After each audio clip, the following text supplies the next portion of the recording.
नमस्कार दोस्तों, राधे राधे, जय श्री कृष्णा। आज हम प्रेमानंद जी महाराज द्वारा जीवन में हुए पापों के निवारण हेतु एक कथा सुनेंगे। तो वीडियो में लास्ट तक बने रहिएगा। चलिए हम सुनते हैं।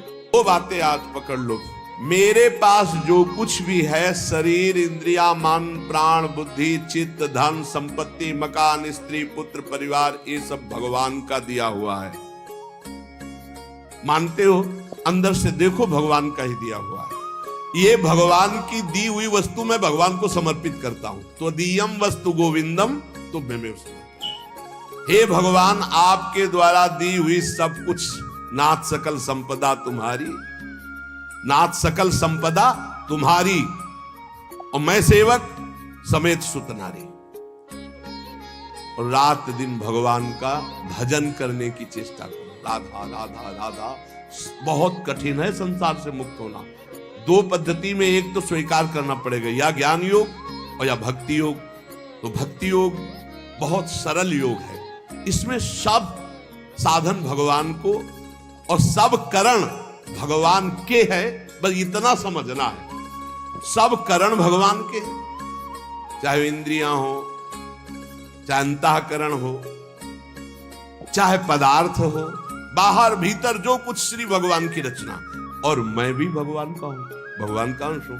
तो मैं सहित सब कुछ भगवान को समर्पित और भगवान का नाम जप, इस जन्म में पक्का भगवत प्राप्ति हो जाएगी।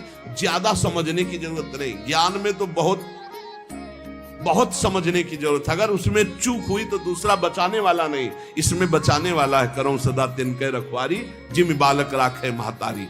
युक्ता कर्म फलम त्यक्त्वा शांति मापनोति नैष्ठिकीं, अयुक्ता काम कारेण फले सक्तो निबध्यते। जो योगी है वो फल का त्यागी होता है, कर्म का त्यागी। कर्म जो आया उसको किया और फल वो भगवान को समर्पित कर दिया। कर्म भी भगवान को समर्पित कर दिया। पर कर्म त्यागी का मतलब मैं ये कर्म क्यों करूं जब मुझे फल की आकांक्षा नहीं। कर्म करना चाहिए। गृहस्थ में हो तो अपने अपने धर्मानुसार जो आपको कर्तव्य कर्म मिला है, विरक्त हो तो अपने अपने धर्मानुसार जो आपको कर्तव्य कर्म मिला है। भगवान ने कहा मेरे लिए कोई कर्म नहीं, फिर भी मैं कर्म करता हूं। सबको कर्म करना चाहिए, पर कर्म फल में भगवान के ऊपर उसको समर्पित कर देना चाहिए। कर्म फल में समान भाव रखना ये योगी का लक्षण है। और कर्म फल में वो कर्म अभिमानी पुरुष का लक्षण कि ये फल मिला, नहीं मिला तो अश्रद्धा हो गई, अशांति हो गई। लेकिन जो योगी है वो सुख दुखे समय कृत्वा लाभा लाभो जय देव। चाहे हानि हो, चाहे लाभ हो, चाहे जय हो, चाहे पराजय हो, चाहे सुख हो, चाहे दुख हो, उसमें समान भाव रखता। क्यों? कर्म फल की आशा ही नहीं की। हमें तो केवल कर्म करने का आदेश था, उसको कर्म किया, शास्त्र सम्मत। फल तो भगवान को समर्पित है। कर्म करना और कर्म फल की त्याग वृत्ति रखना तो तत्काल शांति प्राप्त होना शुरू हो जाएगी। देखो कितना आनंद है। हम कर्म फल चाहते ही नहीं, हमें करना है, हमें भजन करना है, हमें साधन करना है, हमें अपने अपने जो कर्म है वो करने, वो फल की तरफ भगवान देखे। जोई जोई प्यारो करे सोई मोई भावे, अभी शांति। युक्ता कर्म फलम त्यक्त्वा शांति मापनोति नैष्ठिकीं। जितना जलन, जितनी अशांति फल को लेकर के है, कर्म को लेकर सावधानी नहीं है, फल को लेकर है। फल में बोले अब हमें भगवान से श्रद्धा हो गई तो तुम्हारा ही पतन होगा, भगवान का थोड़ी वहां कुछ होना, तुम्हारा ही पतन होना है।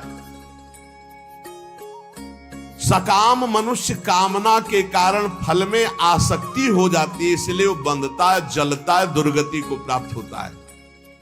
देखो, संचित कर्मों के अनुसार प्रारब्ध बनता है और प्रारब्ध के अनुसार मनुष्य का जन्म होता है। और मनुष्य जन्म में जो नए कर्म होते हैं, नए कर्म संस्कार बनते हैं, वो तुरंत उठकर संचित में चले जाते हैं। भोगना तो प्रारब्ध ही पड़ता है, शुभ और अशुभ। कर्म फल की आसक्ति त्याग कर दो तो संचित भी भस्म हो जाएंगे और नए कर्म संचित में जाके जमा नहीं होंगे और प्रारब्ध भोगकर भगवत प्राप्ति हो जाएगी। प्रारब्ध भोगना पड़ेगा, ये कमर कस लो। ये जो तुम्हें कह रहे हैं कि हम नष्ट कर सकते हैं छूछा से, भगवान बोल रहे हैं, जगत गुरु बोल रहे हैं, हम नहीं बोल रहे। प्रारब्ध भोगना पड़ेगा, अवश्य में भोक्तव्यम कृतम कर्म शुभाशुभम। भूल भुलैया में मत फंसो। तुक्का जम जाता है कभी कभी, तुम्हारा प्रारब्ध अच्छा आ गया और तुम हमारे पास आए, तुम्हारा काम बन गया, बोले बाबा से काम बन गया। बाबा से काम नहीं बना, तुम्हारा प्रारब्ध काम बना दिया, तुम्हारा पुण्य काम कर गया। जो कर्म फल की आसक्ति का त्याग कर देता, उसके कर्म भस्म हो जाते, भुने हुए चने के समान, फिर बीज नहीं देते, फिर वो बंधन कारक नहीं होते। जैसे भुना हुआ चना है, अब ना उसमें अंकुरण होगा, ना पेड़ होगा, ना उसमें बीज होगा, जड़ से खत्म हो गया, अब उसमें कोई सत्ता नहीं। तो जो कर्म फल की आशा ना रख करके केवल भगवत प्रीत्यर्थ किया जाता है, वो उसे बांध नहीं सकता, उसे जन्म मरण में नहीं पहुंचा सकता। नहीं तो चाहे शुभ कर्म हो, अच्छा कर्म हो या बुरा कर्म, उसे जन्म मरण में फंसा देगा। कर्म फल 4 प्रकार के होते हैं। एक होता दृष्ट कर्म फल, और एक होता अदृष्ट कर्म फल, और एक होता प्राप्त कर्म फल, और एक होता अप्राप्त कर्म फल। दृष्ट कर्म फल कहते हैं वर्तमान में किए जाने वाले नए कर्मों का फल जो तत्काल प्रत्यक्ष मिलता दिखाई देता है। जैसे कीर्तन किया आनंद मिल रहा है, सत्संग किया आनंद मिल रहा है, कोई भूखा है अपना भोजन पवा दिया, तत्काल आनंद मिल रहा है। कोई अपने लिए पदार्थ लेने जा रहा, देखा बीमार है, उसके पास दवाई की व्यवस्था नहीं, चलो आज हम भूखे रह जाएंगे, पैसा बीमारी में दे दिया, उसमें लगा, तो जो हृदय शीतल हुआ वो दृष्ट कर्म फल, इतना महान कर्म कि तत्काल आनंद प्रदान करता है। और अदृष्ट कर्म फल वर्तमान में किए जाने वाले नए कर्मों का फल जो अभी तो संचित रूप से संग्रहित होता है, आगे जन्म में मिलेगा जाकर के। जो तीर्थ याटन है, दान है, पुण्य है, बहुत प्रकार के ऐसे कर्म है जो अभी आपको नहीं अनुभव में आ गए, वो आगे आपको प्राप्त होंगे। और प्राप्त कर्म फल जो पूर्व के कर्म फलों का प्रारब्ध बन करके आ गया है, शरीर प्राप्त कर्म फल है। प्रारब्ध जैसा वैसा शरीर, वैसे ही कुल में जन्म, वैसे ही धनवान, संपत्तिवान, अनुकूलता, प्रतिकूलता, ये प्राप्त कर्म फल है। पूर्व में जो कर्म किए उससे जो प्रारब्ध बना है वो पहले से निश्चित हो चुका है। अप्राप्त कर्म फल प्रारब्ध कर्म के फल रूप में अब जो आगे आने वाला है, ये भविष्य में मिलने वाले सुख दुख है, जो अप्राप्त कर्म फल है। प्राप्त कर्म फल हो चुका, शरीर ऐसे कुल में जन्मा, शरीर ऐसा है, ऐसा ऐसा धन संपत्तिवान माता पिता मिले या निर्धन मिले, या जैसे अनुकूल प्रतिकूल परिस्थिति जो वर्तमान में मुझे मिली, ये प्राप्त कर्म फल।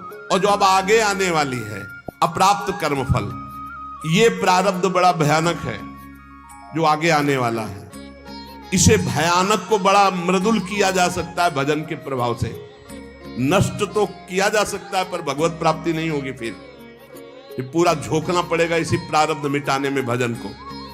प्रारब्ध भी हम भोग ले और भगवत भी प्राप्ति हो जाए, तो भजन से प्रारब्ध जो 100% आपको दुख देने वाला है, वो 10% आके भुगता के 90% नष्ट हो जाएगा, 10% भोगना पड़ेगा और चला जाए। भजन का बड़ा प्रभाव होता है। 12 वर्ष का गलित कुष्ठ 24 घंटे में भुगता के चला गया।